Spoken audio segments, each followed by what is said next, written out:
हात झटकला आणि तो रागाच्या भारात वर्गाबाहेर गेला.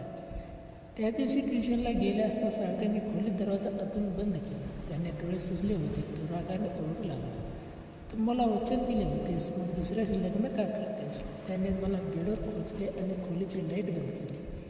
त्या क्षणी मला माझ्या इज्जतीची भीती वाटली. दुपारची वेळ, बाहेर रणरणते ऊन होते. शिक्षकांना म्हणता सार्थकच्या घरी पोचले. सार्थक आपल्या अभ्यासाच्या खोलीत बसून वाट पाहत आहे. खोलीत एअर कंडिशन चालू आहे. सार्थक हसत, टीचर या ना, बाहेर किती ऊन आहे.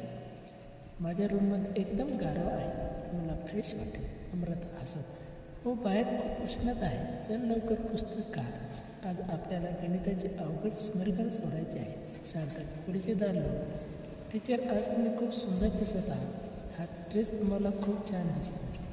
अभ्यास तर रोजच होईल, आज थोडं काही दुसरं बोलूया. नम्रता थोडी गंभीर होईल, सार्थक बघ तुझा रिझल्ट खराब आला म्हणून आईने मला ट्युशनला बोलावले. गणिताच्या वहीत लक्ष दे, सौंदर्याचं नाही हे दार उदकाव लावले उघडतोय. दोघे स्टडी टेबलवर बसले आहेत. सार्थक गणिताकडे लक्ष देण्याऐवजी नम्रताकडेच बघत आहे. नम्रता, सार्थक बघ काय चाललंय, हे पान अजूनही कोरं आहे, चला हे उदाहरण सोडावे. सार्थक, टीचर इथून मला समजत नाही, जर तुम्ही माझ्या शेजारच्या खुर्चीवर बसता तर कदाचित मला जास्त चांगलं समजेल. नम्रता निपुटपणे शेजारच्या खुर्चीवर बसते. चल आता लक्ष दे. शिकवताना अचानक नम्रतेच्या सार्थकच्या पायाला लागते. सार्थक मुद्दाम आपल्या पायाच्या अंगठ्याने नम्रतेच्या पायाला स्पर्श करतो. नम्रता दचकून मागे होते. सार्थक, हे काय करतोस, तुझा पाय ताब्यात ठेव. सार्थक नाटकीपणे हसून, सॉरी टीचर, मला कळलंच नाही, तुमचे हात पाय मऊ आहे, म्हणजे मला अभ्यासात खूप गडबड होते ना, म्हणून गोंधळलो.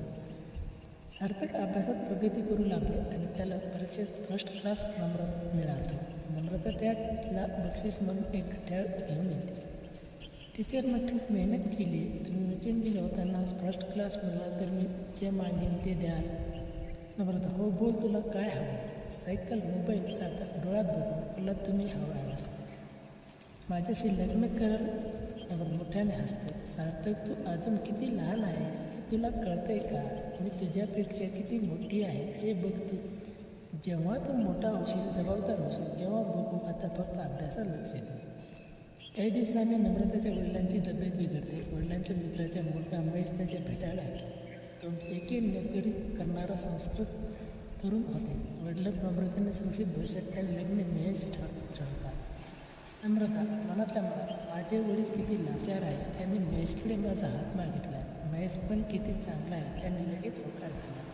शाळेत ही बातमी कळताच सार्थक रागाने लाल होतो. तो मिठाई खात नाही. शाळा सुटल्यावर नम्रता सार्थकच्या घरी जाते. सार्थकच्या रूममध्ये जोरात गाणी वाजत आहे. सार्थक दार लावून डोळे सोडले. काय केलंस असं? माझे तुझ्यावर प्रेम होतं, मी तुझ्यासाठी काय काय केलं नाही, आता तू दुसऱ्या कोणाशी तरी लग्न करणार आहेस. नम्रता भीतीने थरथरत म्हणते हिमतीने, सार्थक, हे बघ, मी तुला नेहमी लहान भाऊ मानले, त्यांना आता पवित्र आहे, तू असं करून या नात्याला कलंक लावू नकोस. माझ्या वडिलांची परिस्थिती बघ, देवासोबत स्वतःच्या नीट खाली बसू नकोस. सार्थक क्षणभर शांत होतो. नम्रता डोळ्यात आसूड पाहून त्याचे बलर करते. जा, इथून निघून जा, पुन्हा कधीच परत येऊ नकोस. उपसा. नम्रता रडत बाहेर पडते. घरी येते. वडिलांचे निधन झालेले असते. दुःखातून सावरून तो महेशशी लग्न करते. ती कायमची या आठवणीतून दूर निघून जाते. तात्पर्य, पालकांनी मुलाच्या छंदाकडे ते काय पाहतात त्याच्याकडे लक्ष देणे किती गरजेचे आहे हे त्या कथेतून दिसते.